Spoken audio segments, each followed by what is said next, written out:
Казвам се Евелина Койчева. Гледаме чашата на Надя, моя приятелка и колежка от биралнята в квартал Виница.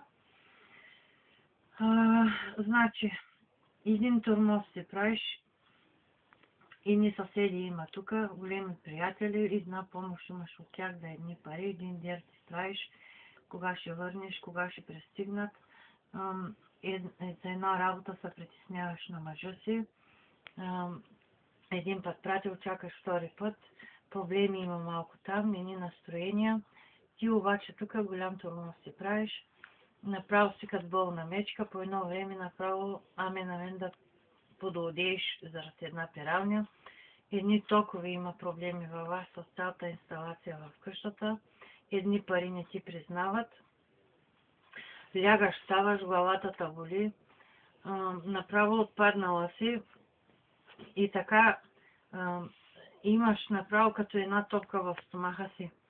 Един страх имаш, отпреди стар страх имаш ти. Направо подскачаш като звънито с телефон. Тук така някак си